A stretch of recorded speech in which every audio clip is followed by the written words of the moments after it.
Happy?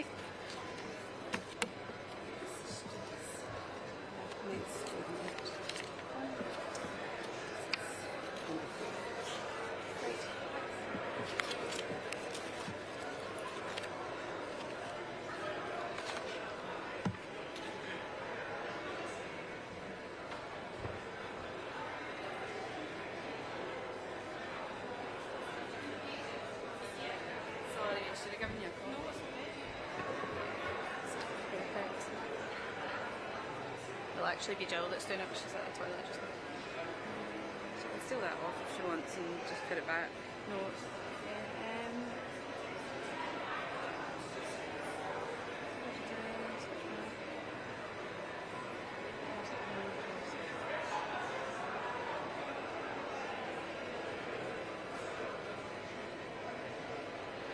Perfect. I'm just checking for anything that might trip us up. I think that's okay. Thank you.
See where she's going, so I suspect it's just...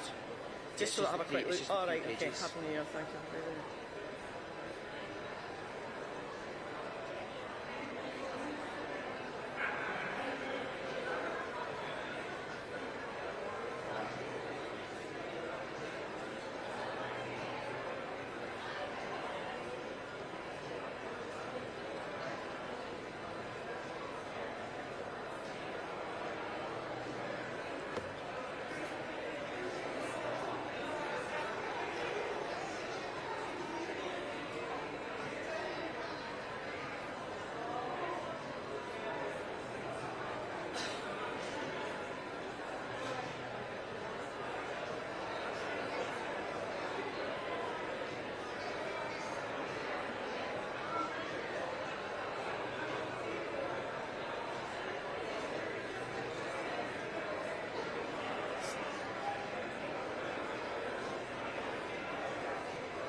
the speech there. Yeah. I'm not really sure which is done here. Are you? No, so you've got in waiting times, top lines there.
Well, good morning.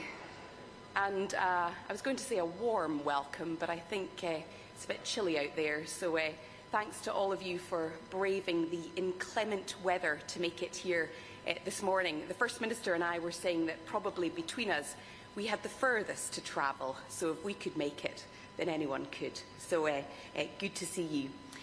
In a moment, we will hear from the First Minister, John Swinney, about the choices that we face in these coming months as Parliament considers the budget bill.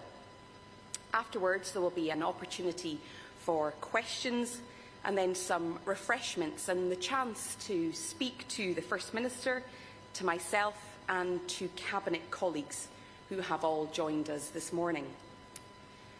As a nation, we have just marked the 25th anniversary of devolution.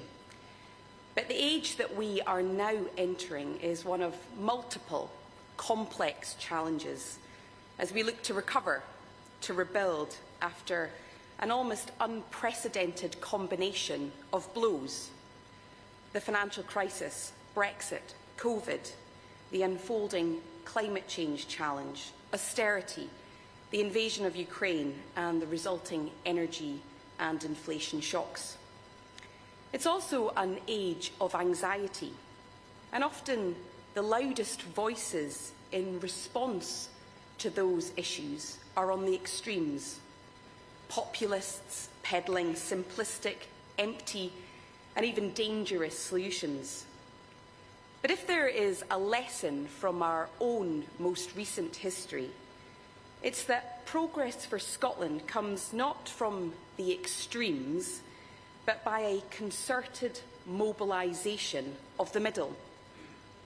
It was that energy and sense of purpose of civic society in Scotland that laid the foundations for the Scottish Parliament as we know it today. A hard-won Parliament that, let's not forget, was a huge step forward. Leadership in this time of almost perma-crisis must come from the politicians, yes. It must come from the government, and it will. But it also must come from each and every one of you in this room.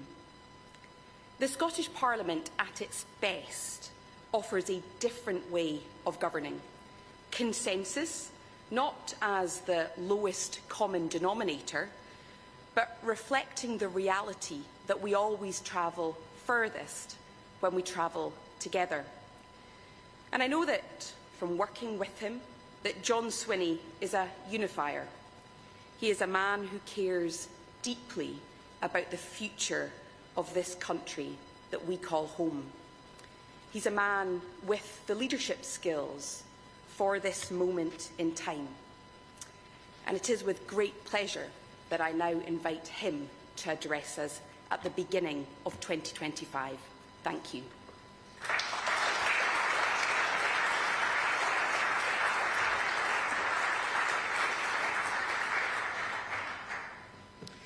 Thank you very much, Kate, and good morning, everybody. Thank you for coming, and I wish everyone a very happy New Year. I hope you had the opportunity, as I did over the last couple of weeks, to spend some peaceful time with family and with friends. Many people, of course, sacrifice some of that precious time in order to keep lifeline services running over the holiday period.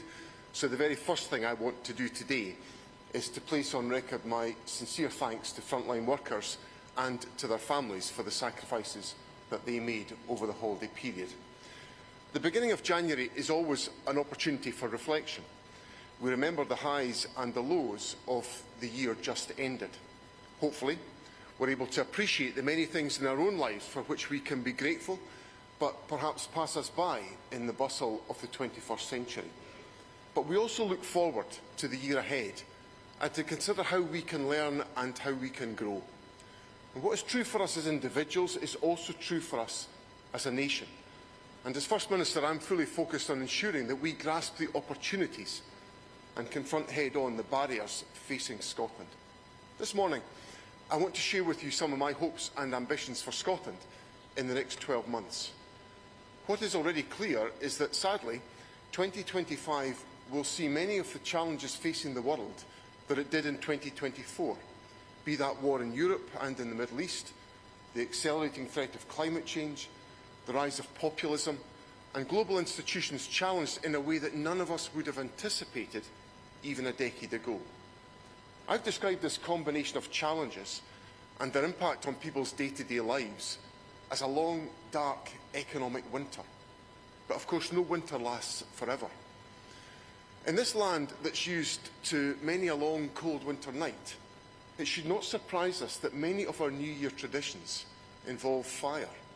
The light and the warmth not only ward off the darkness of the winter, but they herald the return of the sun. They herald also the coming of the spring. Longer, brighter days may still be a distance away, but they are coming, of that I have no doubt. It is why I look forward today with a degree of hope to the future. I say a degree of hope because I know that for many of us challenges remain acute. The lingering effects of austerity, inflation, the pandemic and the economic fallout of Brexit continue to cast shadows. Shadows over tight family finances and over under-pressure public services. But I am hopeful. Hopeful because despite the difficulties, Scotland's economy has shown much resilience with low unemployment rates and strong job growth. But we must be in no doubt that growth remains too low and quality of life and living standards are not good enough for far too many people. Right now, I know many will be worrying not only about the financial challenges that they face, from the cost of Christmas and energy bills rising again this month, rents and mortgages, food and fuel costs. Since I became First Minister in May of last year, I spent a great deal of my time out and about, meeting people and listening to people. I've heard both their fears and their hopes, and also their realism.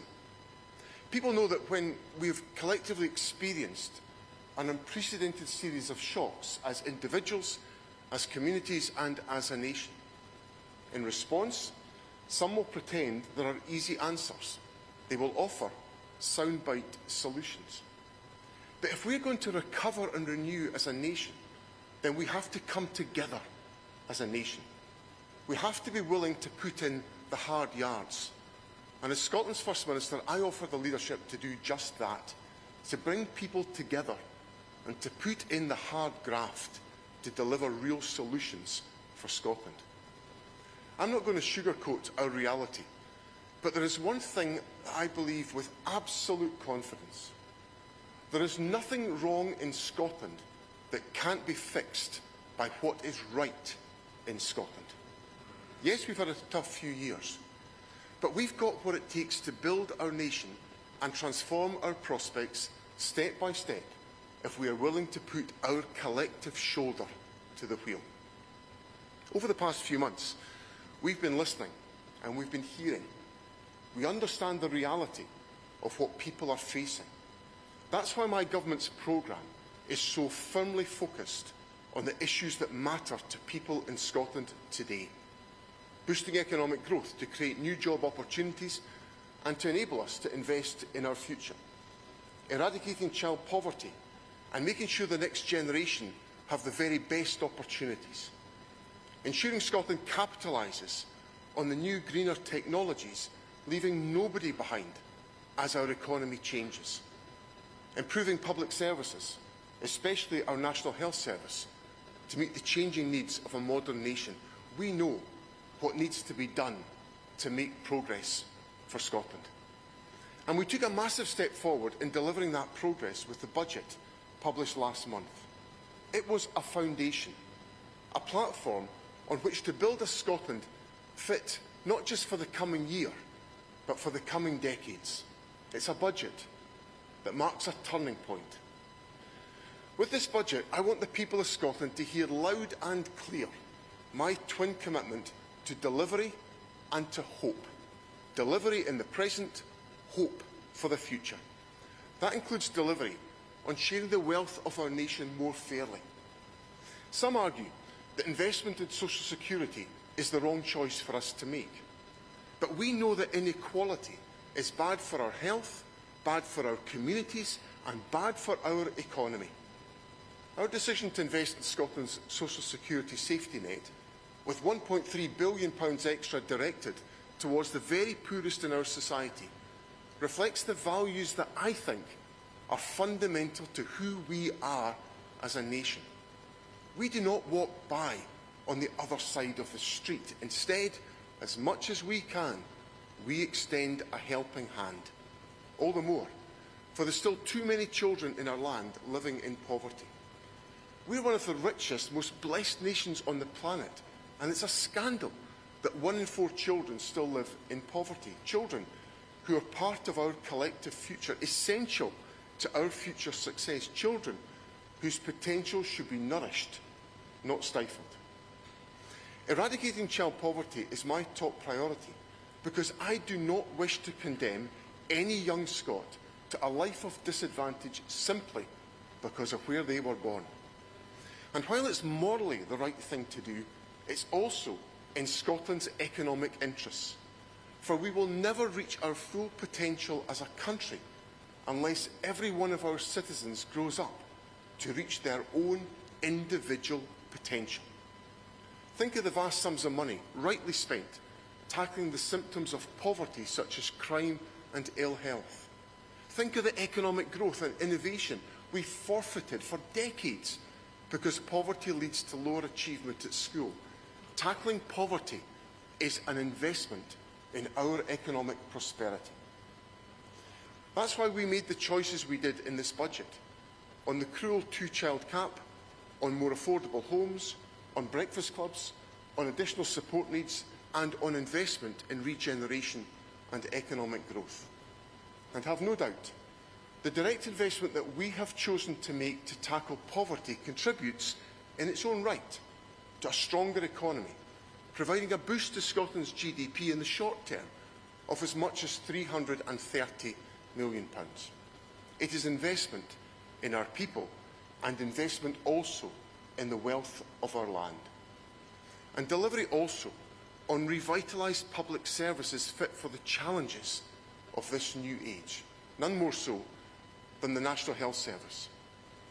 The NHS has served us well for 80 years, but it's been left bruised by an unprecedented series of shocks. Its fundamental strengths remain, but its weaknesses have been exposed. Quite simply, the NHS must be renewed if it is once again to thrive. Now, we've made the choice to deliver record funding for health and social care because after 14 years of austerity, investment now is essential if our health service is to turn the corner. The issue is not the quality of our NHS, but access to the NHS and the world-class healthcare provided by its staff. Too many people wait too long for that first diagnosis. They have problems accessing their GP or accident and emergency, and waiting times for some remain unacceptably long. We understand the problem and we have a solution. And if the budget passes, we will deliver the money that we need to deliver that solution. It's a solution that delivers more operations, new hospitals, easier access to your GP and more dental trainees. For all of this, the NHS needs this budget to pass. That's what I mean when I talk about delivery and hope. On energy, Scotland has unrivalled potential in technology and innovation. The actions we take today will determine the extent to which we maximise the economic and social impact of this opportunity in the future. Scotland is an energy-rich nation, but my ambition is for Scots to also become energy-rich people, with our energy wealth delivering more jobs, new economic opportunities, real community benefit, and lower energy bills. Our budget delivers additional money to support the expansion of our offshore wind capacity and to enable the creation of a Scottish-based manufacturing supply chain. Money to deliver a green reindustrialisation of our economy. It contains investment in technologies of the future, from robotics to AI, as well as funding for Scotland's world-leading Tech Scaler initiative to help small, innovative companies to grow and to thrive. All of it is essential to deliver growth in our economy. And for that to happen, the Scottish Budget has to pass. It is the first major step to ensuring that 2025 is a year of improvement and progress for Scotland. That's what I mean when I talk about delivery and hope.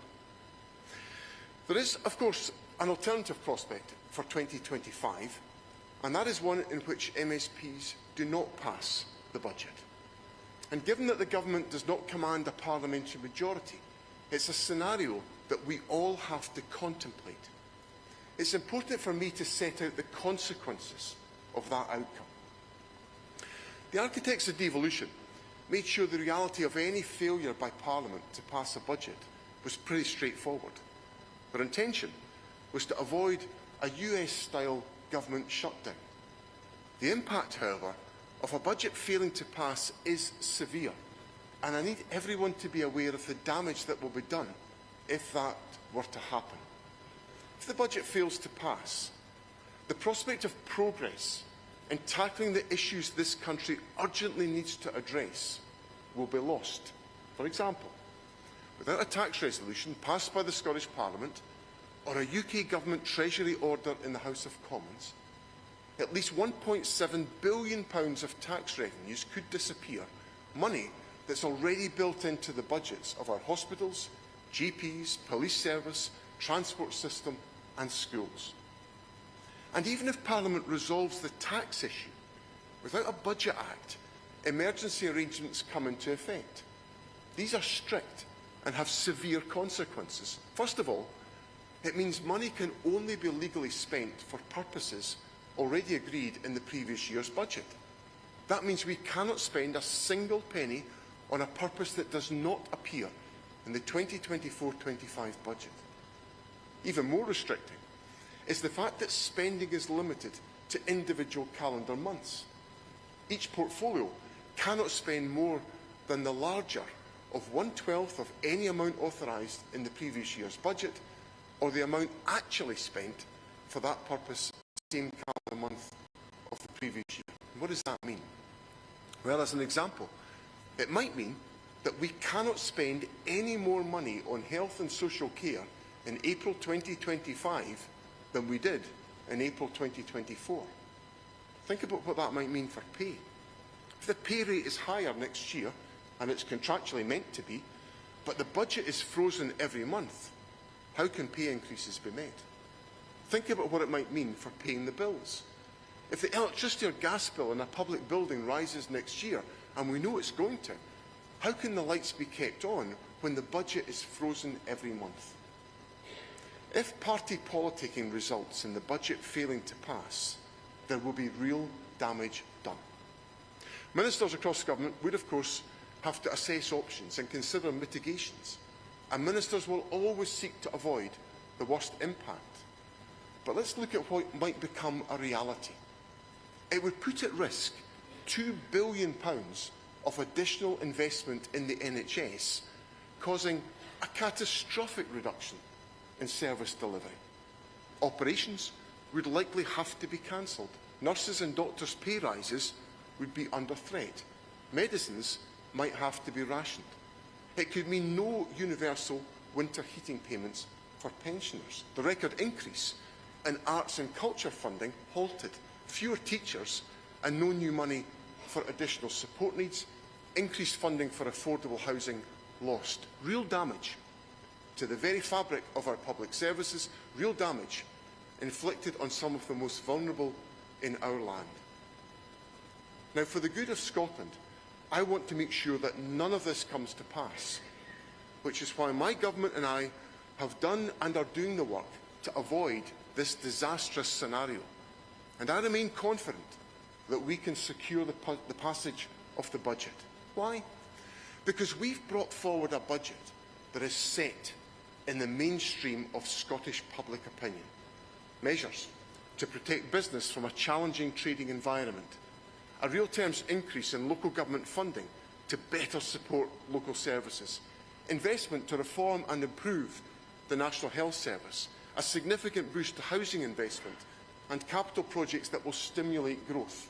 further steps to eradicate child poverty and create the best foundations for our next generation. Investment in the clean, green opportunities of a just transition. My ministers have engaged in discussions with other political parties and many stakeholders, and have set out a budget designed to weave our priorities together with those we have heard from other parties and from stakeholders into a cohesive and a unifying programme that works for all of Scotland. We've tried to bring political parties together, and we stand ready to do more to complete the task. So my invitation to all of you today is to join with us, businesses, third sector organisations, think tanks, universities, unions. I'd like to invite all of you in this room to play your part in helping to secure the passage of the budget. Because the NHS needs this budget to pass. Our economy needs this budget to pass. Scotland needs this budget to pass. I say that not because the budget gives any one group or party or individual everything they want, but because it's a budget that delivers progress. A budget that will enable us to bring renewal to our public services and to make the most of our country's many opportunities, whether in energy or in the arts. I want to do what is best for Scotland. We all do. And that's why I care so much about getting it right for our National Health Service, getting it right for the most vulnerable in our community, getting it right for our future economic success. I began today by reflecting on the experience of so many of our citizens as they enter this new year. They do not have the luxury of posturing when faced with the day-to-day struggles of making ends meet. They have to make their budgets work. They have to get on with the reality of life as they find it. And they will be unforgiving of any politicians who would rather play political games. If we're to meet the challenge of this age, we have to make sure that our politics work for the people we serve. And that means ultimately doing the hard work that ensures Scotland has a budget.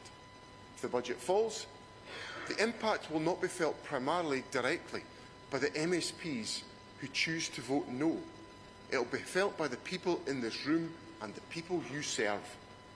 Voters will rightly struggle to understand why politicians, despite being in agreement with probably more than 95% of the budget's contents, choose to block it from passing to prove some nebulous and ultimately, as I've set out today, highly damaging political point.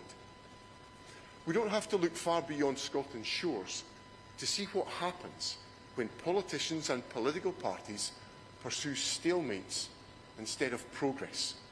So be in no doubt, if people do not see Scotland's Parliament delivering progress for Scotland's people, if instead it embarks down a path of political posturing and intransigence, then we run a real risk of feeding the forces of anti-politics and of populism. And that is not something that I am prepared to countenance in Scotland, because in that circumstance, nobody wins. My ask of you today, therefore, is a simple one. Make your voices heard. The better days we crave won't just happen. We either add to Scotland's problems or we choose to be part of the solution. Thwarting a budget may make some politicians feel good, but it will be at the expense of Scotland's NHS. It will be at the expense of Scotland's pensioners. It will keep more children in poverty. It will be a wrecking political ball when what Scotland needs is recovery. It's as simple as that. So friends, in these opening days of 2025, let us resolve that it be a year of progress for Scotland. The first step is for Parliament to come together and to pass a budget that enables us to get on with delivering. So let's choose progress. Let's choose renewal.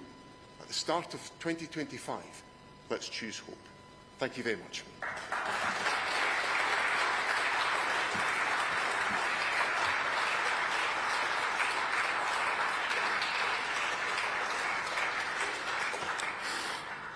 Ladies and gentlemen, what we're going to do, first of all, is take some questions from the broadcast media. I'll speak to the print media later on, more informally, and then we'll take some questions from guests who are in the room with us today. So the first question I'm going to come to is Glenn Campbell from BBC Scotland. Thank you, First Minister. You've talked about the forces of anti-politics and populism. Who are these forces, and if they include Elon Musk, how big a threat do you think he poses to democracy in Scotland and the UK? I think the forces of populism are pretty well advertised around our country today. I think we can see them all visibly contributing to the debate. The choice that I'm putting to people today is that we don't have to feel obliged to fuel that populism. We can act in a way that delivers through our political system for the needs of the public, delivering the investment that comes from the budget and the passing of the budget, which heralds the investment into our health service, into boosting our economy and tackling child poverty and ensuring that we can invest in the just transition to net zero. So there's a choice for all of us in addressing the question that you put to me, Glenn, which is about whether we act to fuel that sense of the political system not delivering for people, or we can fuel the political system by passing a budget to demonstrate the political system can deliver for people in Scotland by delivering the improvements and the opportunities that lie at the heart of the contents of the budget. And that's very much the political debate that we will take forward in the weeks that lie ahead. I'll now come to Laura Alderman of STV. Specifying who you're talking about. Well, I think it's pretty obvious who the populists are. I mean, we hear from them on a daily basis. But my point is that we have to focus on using the political system to deliver for the people of our country and to deliver on their expectations. And that's what our budget does. And that's why I want to make sure it's successful when Parliament votes on that question in February. Right, we'll come to Laura Alderman now of STV. Thank you, First Minister. Given that he called your predecessor a racist, how are you planning on dealing with Elon Musk when he's about to become a member of the Trump administration in just a few weeks' time? And do you think that Prime Minister Keir Starmer is being tough enough on him? I think it's important that we all take the actions that we can to address the issues that members of the public are concerned about. That's what's the whole theme of my speech today, is about the importance of addressing the issues that are relevant in people's lives today and to provide the solutions. And those solutions are not always straightforward, and they're certainly not as glib as populists like Elon Musk would suggest they are. And what we've got to do is to work hard, bring people together in a sense of unified purpose to make sure that we improve the lives of people in Scotland as a consequence of our actions. And the first step for doing that in Scotland in 2025 will be about the passing of the budget. If the budget doesn't pass, then I think we're playing right into the hands of Elon Musk and to other populists. I think we're playing right into their hands because we're demonstrating, or the political system is demonstrating, that it can address people's day-to-day concerns. And our budget, we've listened, my Finance Secretary, Shona Robertson, Ivan McKee, the Public Finance Minister, have spent a huge amount of time engaging with a variety of opinions in Scotland at my request to produce what I would characterise as a unifying budget, a budget that brings Scotland together. And that, to me, is the best way of delivering the response to populists, because that's the solution to the challenges that people face, and we can deliver that and demonstrate the political system is working at its best in the process, and that's the approach that we intend to take. Kieran Andrews from ITV Border. Thank you, First Minister. You've talked a lot about improving household income in people's lives, but council tax is expected to rocket this year. In the Borders alone, they're talking about increases of up to 10%. Council say that's because of years of underfunding, even if this budget paints a better picture. So aren't people about to get tax rises and suffer lost their income through the back door because your Holyrood administration has been doing for years to councils what you've accused Westminster of doing to Holyrood and underfunding it? Well, when the Scottish Government has put in place a council tax freeze, for example, we have fully compensated local authorities for the loss of income that they would have suffered as a consequence. Now, we've listened carefully to local government, and I think, and you highlighted this in your question, Kieran, that local government has responded very positively to the budget settlement that's been put forward by the Scottish Government, and I really welcome that, because that's a tangible example of how the government has acted to try to bring people together, how we've acted to try to create greater cohesion and unity within Scotland. And I think some of the numbers that have been talked about in local government are numbers that were talked about before the contents of the budget were known. So the individual local authorities will have received the specific funding arrangements that will be coming to them in the Local Government Finance Circular, which issued about a week or so after the budget before Christmas, and they'll be considering the implications of those. And I certainly would want to see council tax increases, if there are to be rises, to be as low as possible. I accept there is a need for us to invest in public services. That's been, you followed me through the election campaign, Kieran. You heard me making the plea for there to be investment in our public finances and public services because of the desperate requirement for that to be the case. The Scottish Government has provided for that in the budget. We've provided for that with a real terms increase in core budgets for local authorities and a £1 billion increase in local authority funding when you take everything together within the budget. So I hope what that creates is an ability for local government to consider carefully, in the context of the cost of living pressures that we all know people are wrestling with, to keep any increases in the council tax to as low a level as possible. James Cook from BBC News.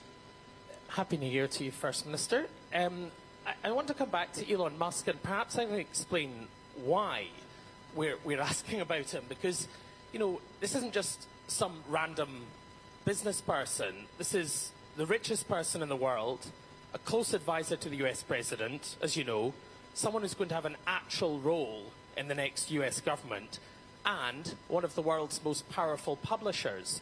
So with all that in mind, when you hear Elon Musk use that megaphone he has to directly involve himself in Scottish and UK politics, how much of a danger to our politics do you think he poses? What we've got to do in all of these, and Happy New Year to you, James, as well, what we've got to do in these circumstances is we've got to use the tools available to us. We're not powerless. All of what you said is true in characterising Elon Musk and the influence and the power that he can express. But it's up to the rest of us to decide what our response is going to be to that. We're not powerless. We've got a parliament that's sitting just down the road, or it will be tomorrow. And that parliament's got the ability to decisively and emphatically back a unifying provision in the budget from the Scottish Government which is about improving the lives of people in Scotland. And that would make a sizable impact in Scotland in responding to the very issues that you put to me, because people would see a difference in their lives as a consequence. I accept that people are feeling frustrated and angry with the current set of circumstances. You've probably been at all of the major speeches I've delivered where I've reflected on the conditions and the pressures that people are facing as a consequence of the financial crash. The Deputy First Minister set out the whole sequence: the financial crash, Brexit, COVID, austerity, the invasion of Ukraine, the spike in energy prices. All of this has had a real effect on the living standards of individuals. I happen to believe the most negative impact on living standards in Scotland has been as a consequence of the folly of Brexit. It's done untold damage. That damage is now being clearly seen by people. So we've got to have a response, and our response, to me, is to take the actions that we can take to improve people's lives and to give them confidence in our political system. And the best way we can do that in the short term, in the course of the first 2 months of 2025 is to pass the Scottish Government's budget, which has been constructed quite deliberately to bring people together in Scotland. That was the direction I gave to the Finance Secretary about the composition of the budget. It had to bring people together, and I think it succeeded in doing that. It just needs to get the last bit of the jigsaw put together, which is bring Parliament together. And that's what my plea is about today. Well, it's all about how we respond to that, James, is my point. And how we respond to it is by taking actions as elected politicians to make a difference in people's lives. So we've got a choice in the Scottish Parliament. I've rehearsed, that's why I've set out what I've set out to you all today.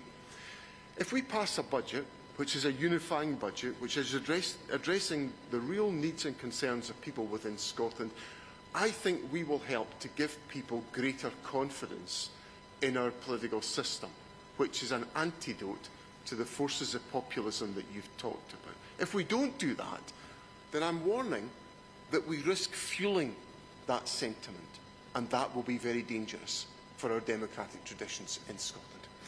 I'll now come to Catherine Sampson from Channel 4. Catherine. Thank you. I'm going to try this question more directly. Do you believe Elon Musk might attempt to influence next year's Holyrood vote as a test run for the next general election? And if so, what specifically do you plan to do about it? And since everyone's doing a few questions today, can I also say, as you talk about making progress, how does it feel to enter yet another year without a conclusion to Operation Branch Form? On the last point, I'm not going to comment on live investigations. That's not a good idea for the First Minister. In relation to the first part of your question, Catherine, I think the honest answer is I don't know what Elon Musk will try to do. Just for clarity, I don't have a direct line. And I'm not seeking a direct line, just in case anyone's asking if that's the follow-up question. So I don't know is the honest answer to the question. But what I do know is that our electoral law and our whole approach to our politics is based on the fact that there should be no external interference. And I don't like external interference in Scottish politics, whether it comes from London or the United States or anywhere else, or Russia or wherever else. I believe that the politics of our country should be determined by the people who choose to live in this country from wherever they've come from. If they choose to make this country their home, then they're entitled to shape its future. That's the absolute foundation of my politics, and I don't want to see external influence in that process. Now, the last broadcast question I'm going to come to is Tony Maguire from GB News. Tony. Good morning, First Minister. I just wanted to ask how the Scottish Government is handling the transition of the agricultural and rural economy portfolio now that that has been folded into the block grant from Westminster. Well, the first thing we've done, Tony, is we've ring-fenced the funding available for agriculture that came through the block grant, so that constancy is available to the agricultural sector. There are, of course, risks in relation to future settlements because the level of support that's available in that respect is a product of decisions made in the United Kingdom government about their support for agricultural policy. If that was to diminish, then that could have an effect on the overall composition of our block grant. But we've taken a decision to ring-fence that funding, and that will be available.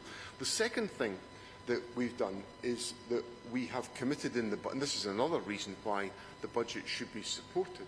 We've committed to investing some of the resources that were requested by the agricultural industry in future capital projects, in the resources that we had previously utilised to balance prior year budgets.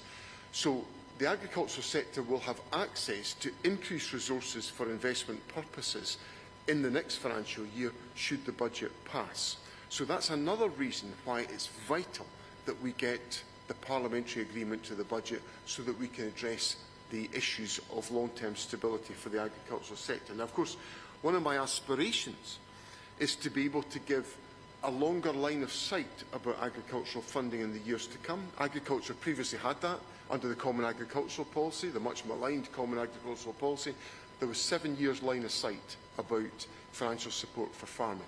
Now, we only have budget numbers for the next financial year. In the spring, we expect to get 3 years' worth of numbers from the UK government, and that will allow us to give a better line of sight, because agriculture is one of these industries where you need to have a good long-term perspective to support investment, and I want to make sure we have those conditions so that we have a thriving agricultural sector, which contributes significantly, of course, to some of our major export products, whether that's whisky or whether it's food and drink exports to Europe and further afield.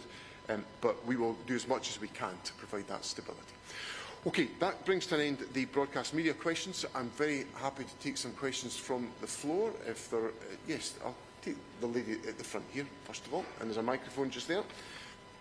First Minister, Alison Watson, Shelter Scotland. On behalf of all of us at Shelter Scotland, a very happy New Year to you. Really welcome the emphasis in your speech on delivery and on hope.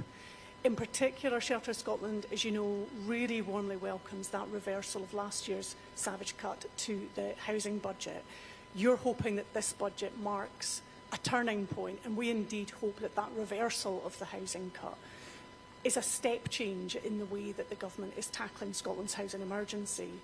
I wholeheartedly support making child poverty and tackling child poverty a top priority.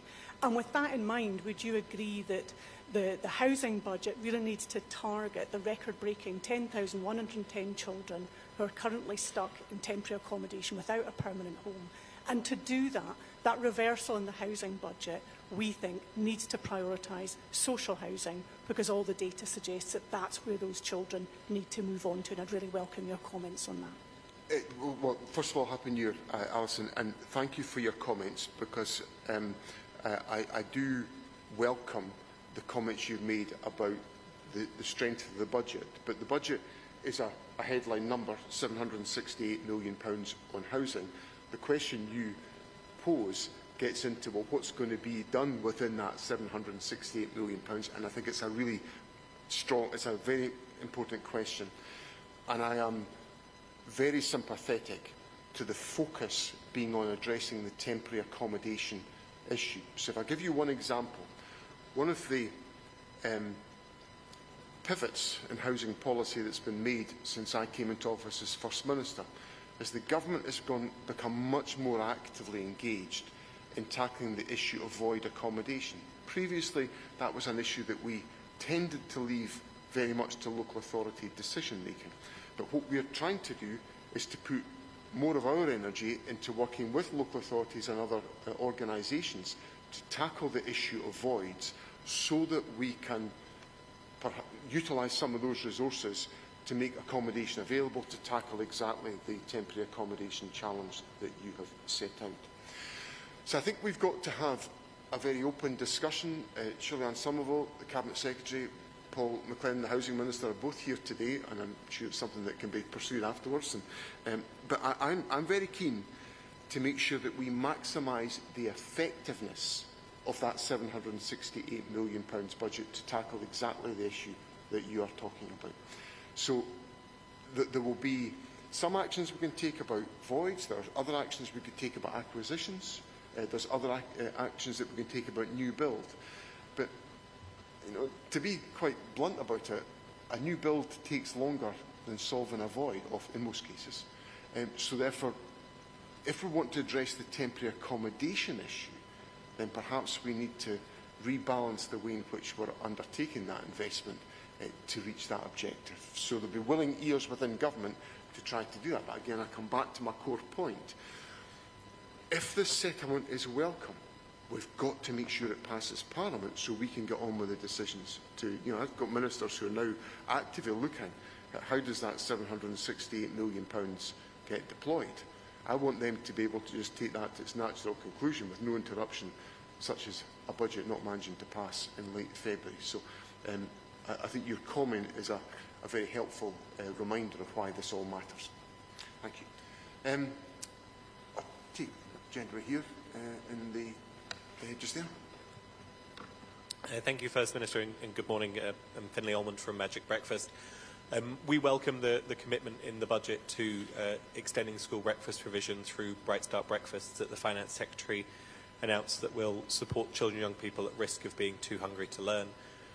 The commitment, however, doesn't go as far as the COVID recovery strategy, which you yourself laid before Parliament back in 2021, nor does it go as far as the UK government's commitment in England in the Children's Wellbeing in Schools Bill to universal provision for all primary-age pupils, which we expect to come in hopefully next year.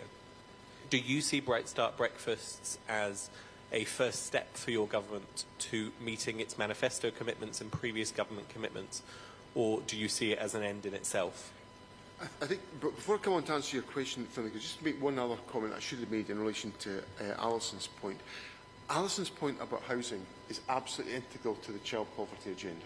Absolutely integral. So it's not some compartment called housing. It's absolutely centre of the child poverty agenda, as is your question, Finlay, about the importance of making sure that we have as effective breakfast provision as we can. I see this as a start of our commitment, of taking the steps we can take within our balanced programmes, other measures we're taking obviously to tackle child poverty, the Scottish Child Payment, now it's sitting at nearly £27 a week for each eligible child. It's a huge contribution to family incomes, and that's one of the choices that we made to try to address child poverty in as impactful a way as we possibly could do.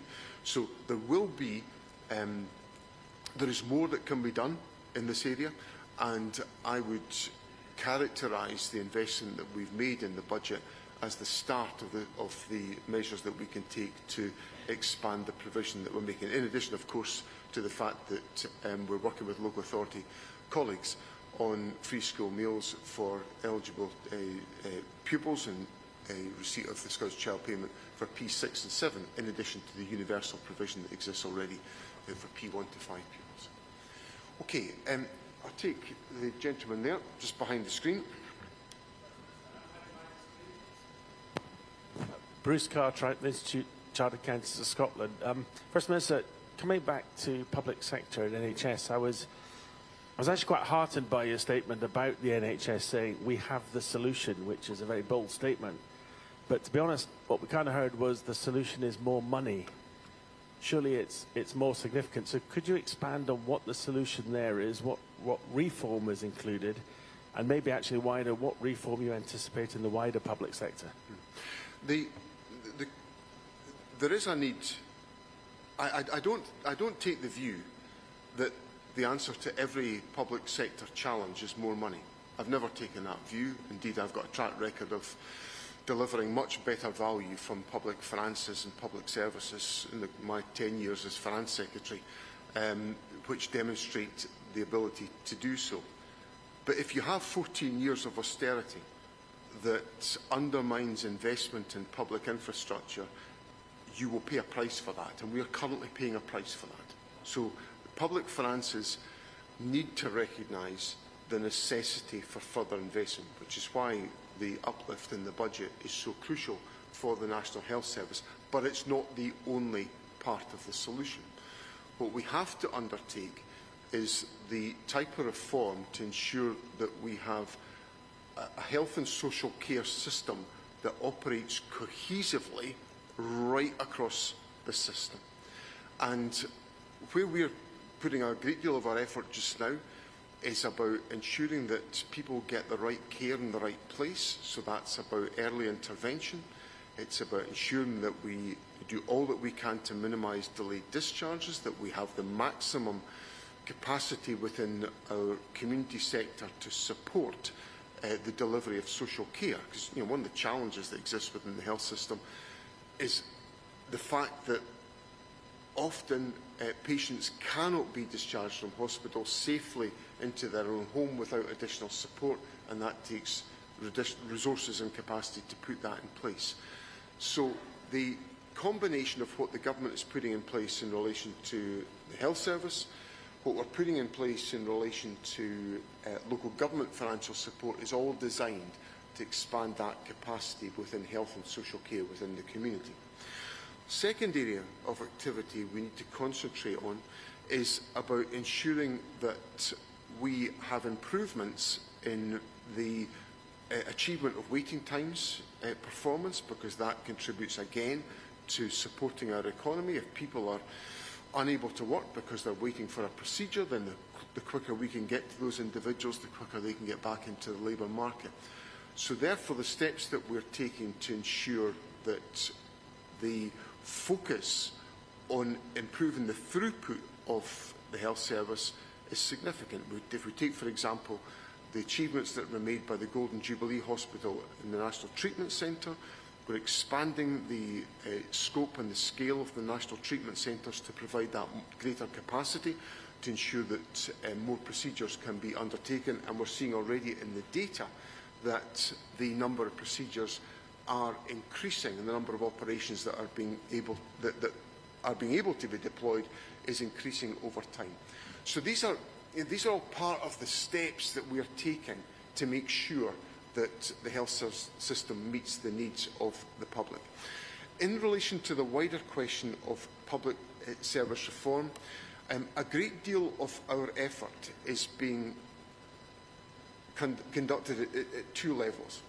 The first is an individual portfolio level, where through the budget process we are challenging portfolios about maximising the value for money within individual actions that are being undertaken. So every portfolio has a responsibility and an obligation to challenge for value for money. And secondly, we are taking specific targeted interventions led by Ivan McKee as the Public Finance Minister to identify areas where there are efficiencies to be gained through the redesign of services or through the redeployment of organisational resource. And that's already opening up savings opportunities of in excess of £200 million per annum. And we're very much in the foothills of that work, because the whole purpose of having of the approach that we're taking in the budget is to maximise the effectiveness and the value of public expenditure, and that's going to be very much the focus of what we take forward in the period to come. Right, I better go further back in the room, because I'm not actually, I'll take the lady at the end of the row there, just beside you, Chris, thanks. Good morning, thank you. I'm Helen Marlowe from Hospice UK. We welcome the commitment in the budget that Scottish governments will align support for hospices with Agenda for Change, pay rises to allow hospices to pay their staff the same as NHS staff. However, the funding announced in the budget is insufficient to realise this commitment and fully cover these costs. Without further in-year recurrent funding, the funding gap that hospices face will rise. Will the First Minister provide assurance that Scottish Government will fully cover the costs that hospices are facing to match NHS pay for their staff, to allow them to continue to provide vital services for the people of Scotland and to continue to relieve pressure on the NHS? I think there's another important element that I think needs to be added to your question here, and I'll come to answer your question in a moment. But it's to recognise, and I want to recognise as First Minister, the centrality of the role of hospices within our country and in the role that they provide for individuals and for families. So we cannot, I want to reassure you that I don't view hospices again as part of a system that is not in the mainstream of what are our priorities and our thinking. I want to assure you that I view hospices very much as part of the firmament of our society, and they have to be able to perform the functions that they are performing. Which brings me on to answering your question, which is about financial support. Now, we've put in place the arrangements to meet the Agenda for Change pay levels, and that's certainly been one of the points that I'd previously discussed with the hospices sector. But I think what the commitment I can give you today is that ministers will be very happy. I know there have been discussions already with the Health Secretary, but we'd be happy to have further discussions with the hospice sector about how we can consider any further assistance that we can make to ensure that we fulfil my first commitment of making sure you're very much part of the firmament of our society. And I suppose it gives me the opportunity to come back to a point that I made in my speech, which is that The government set out its budget, but we are willing to engage with others about further steps that will strengthen the budget. I'm not going to stand here and say that is absolutely perfect. There is no need for us to enhance any provision within the budget. There is always opportunities for us to consider other provisions. We take that forward with stakeholders, we take it forward with other political parties, and we're very happy to sustain that conversation. Okay, I'll take the gentleman up at the back. Yeah, thank you. Thank you, First Minister. I'm Sabir Zazeh from Scottish Refugee Council. On behalf of everyone that Scotland has welcomed, I wish you a very happy New Year. You talked about the budget being right for the most vulnerable. So in the current context, we have people in the asylum system here in Scotland who are expected to survive on £1.60 a day in the current cost of living crisis. How will your budget support the most vulnerable, including those looking to seek sanctuary in Scotland? Thank you. There will be, happy New Year to you, Sabir, and there will be, there are always going to be financial challenges facing government, and people who are involved in the asylum system are very much here as part of a system that's presided over by the United Kingdom government, and we have to be, we have to take care about what steps that we take, and that the ones that we take in this respect are the ones that can have a beneficial effect. I was pleased that within the budget we were able to provide the financial support that will enable the concessionary travel scheme to be extended to asylum seekers to try to provide some degree of mobility. That is an issue which has generated some controversy. I think it's a reasonable and elementary step to try to support people with vulnerability to be able to make a contribution in our society.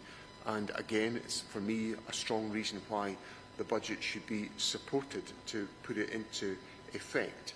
But so that's one measure that we will take. We talked earlier on about housing issues, so there are obviously other measures we are taking through the housing investments which are designed to support individuals who succeed in their asylum journey and to enable them to be settled in our society. And obviously our country has been enriched by the contribution that has been made by asylum seekers over many, many years.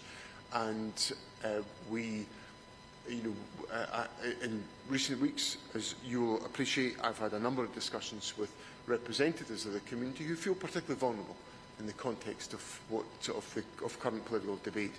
And it's important from this podium that it's expressed that asylum seekers are welcome in Scotland and will have all the support that we can possibly give to the community. Now, I'll perhaps take one last question. I'll just take the lady there who's just got her hand up, and then we'll call it a day at that. Thank you. Hi, First Minister, and Happy New Year. Nulach Nua Shiv Galir. I'm Claire Daly from WWF Scotland. Question is specifically with regard to the agriculture budget, and I know that has been mentioned earlier.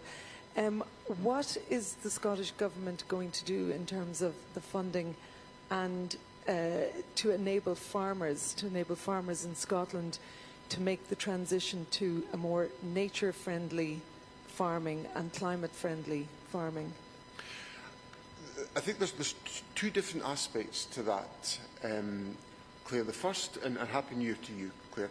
The first is that in the basic payment system, we will be working with the farming communities to essentially provide the sustainability for individual farm enterprises to manage that underlying transition that has got to be made, and to encourage that through the basic farm payment system. The second point is the additional resources that are going into the agricultural sector in the one-off capital investment, which is designed primarily to address the issues that you are raising, of providing the resources within agriculture to help the industry to make that transition. And that, of course, is not just a one-year commitment. That is going to be spread over 2 years to ensure that there is additional capital investment available to support the sector to make that transition. So there are a number of sectors where we have particular challenges in relation to the transition to net zero. Obviously, we are undertaking extensive activity in energy. The transport sector has many challenges, which again we are making progress through the decarbonisation of our transport networks. But agriculture remains one of the others. And the resources that we're putting in place is a combination of our approach to the basic payment system plus the investment that has been made in the one-off capital funding is designed to address that. Okay, look, can I thank everybody very much for being here this morning. There'll be some refreshments available at the back and plenty of opportunity for us to have some informal conversation with my ministerial colleagues, and I'm deeply grateful to everyone for your engagement today, and I look forward to further discussions of which we will have many in the course of 2025. Thank you very much.